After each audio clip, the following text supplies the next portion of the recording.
Evin a écrit une brochure intitulée « Un nouveau système financier efficace » qui montre comment les propositions financières de Douglas, connues sous le nom de démocratie économique, ne sont pas une utopie ou un rêve, mais peuvent être appliquées concrètement et immédiatement dans n'importe quel pays.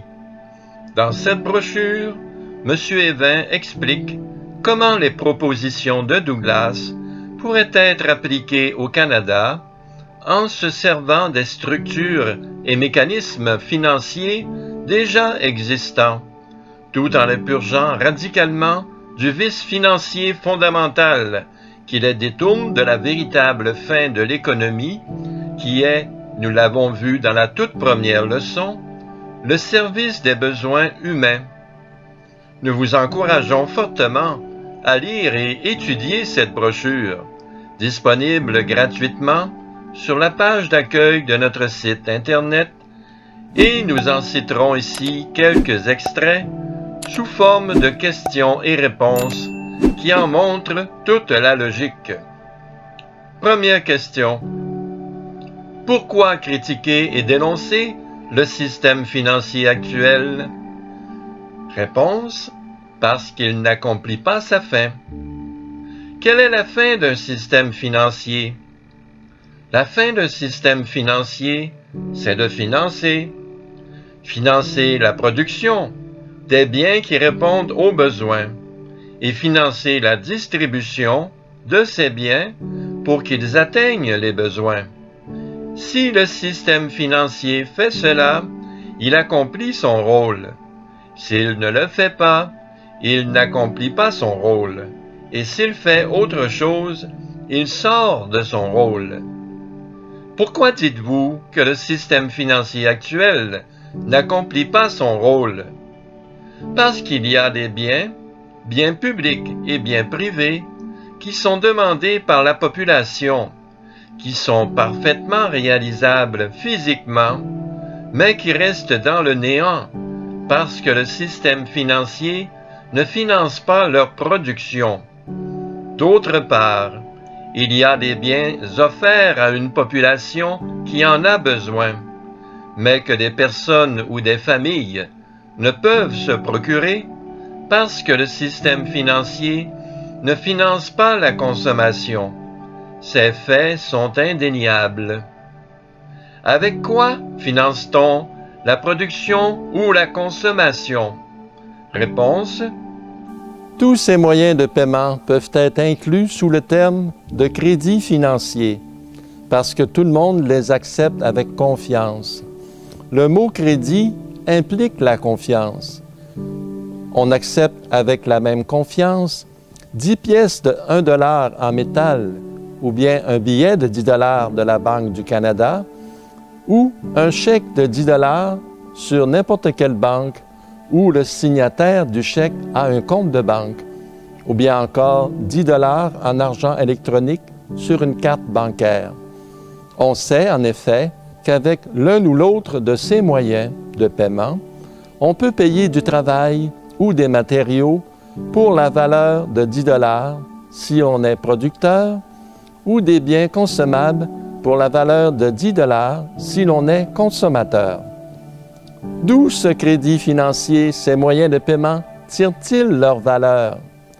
Le crédit financier tire sa valeur du crédit réel, c'est-à-dire de la capacité de production du pays. Le dollar de n'importe quelle forme n'a de valeur que parce que la production du pays peut fournir des produits pour y répondre. On peut bien appeler cette capacité de produire crédit réel parce que c'est un facteur réel de confiance. C'est le crédit réel d'un pays, sa capacité de production, qui fait qu'on a confiance de pouvoir vivre dans ce pays. À qui appartient ce crédit réel? C'est un bien de la société. Sans doute que des capacités individuelles et des capacités de groupes de toutes sortes y contribuent, mais sans l'existence de richesses naturelles qui sont un don de la providence, un don de Dieu, et non pas le résultat d'une compétence individuelle, sans l'existence d'une société organisée qui permet la division du travail, sans des services publics comme les écoles, les routes, les moyens de transport, etc., la capacité globale de production du pays serait beaucoup plus faible, très faible même. C'est pourquoi l'on parle de production nationale, d'économie nationale, ce qui ne veut nullement dire production étatisée ou nationalisée. C'est dans cette capacité globale de production que le citoyen, que chaque citoyen, doit pouvoir trouver une base de confiance pour la satisfaction de ses besoins matériels. Le pape Pie XII disait dans son radio-message de Pentecôte en 1941, « L'économie nationale, fruit d'activités d'hommes qui travaillent, unis dans la communauté nationale, ne tend pas à autre chose qu'à assurer sans interruption les conditions matérielles dans lesquelles pourra se développer pleinement la vie individuelle des citoyens. » À qui appartient le crédit financier?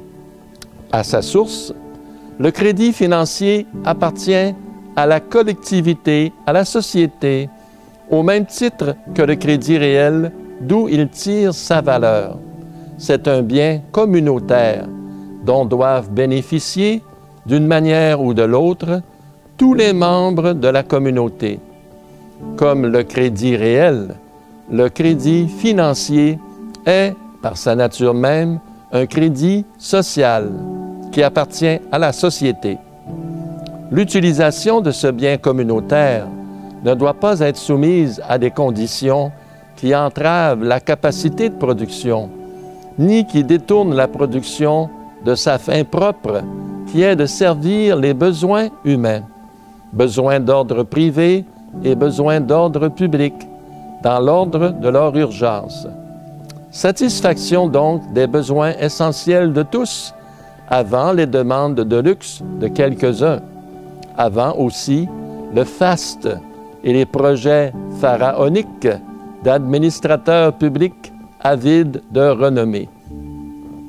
Est-il possible d'obtenir de l'économie générale le respect de cette hiérarchie des besoins, de cet ordre des besoins, sans une dictature qui planifie tout et qui impose des programmes de production et gère la répartition des produits?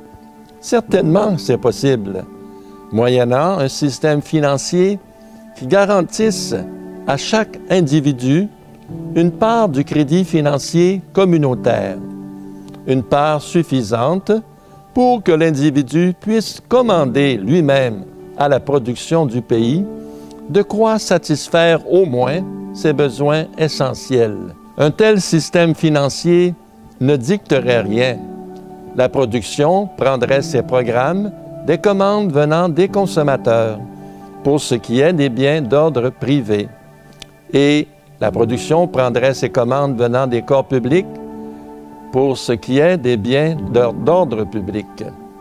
Le système financier servirait ainsi, d'une part, à exprimer les volontés des consommateurs et d'autre part, il serait au service des producteurs pour mobiliser la capacité de production du pays dans le sens des demandes ainsi exprimées. Pour cela, évidemment, il faut un système financier qui se plie au réel et non pas qui le violente. Un système financier qui reflète les faits et non pas qui les contredise. Un système financier qui distribue et non pas qui rationne. Un système financier qui sert l'homme et non pas qui l'avilisse. Un tel système financier est-il concevable?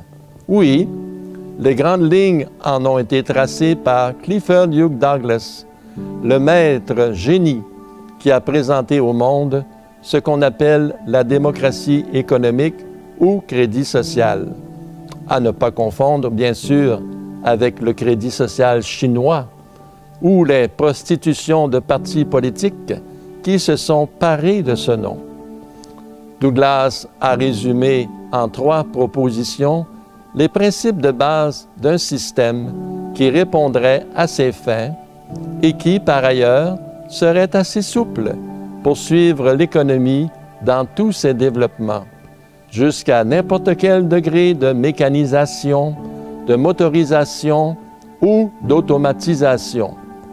Nous vous encourageons fortement à lire et étudier cette brochure qui parle justement, entre autres, des 3 propositions de Douglas, ainsi de comment financer la production, la finance des travaux publics, le circuit du crédit financier, le dividende social à tous et finalement les taxes vues à la lumière du crédit social. Bonne étude!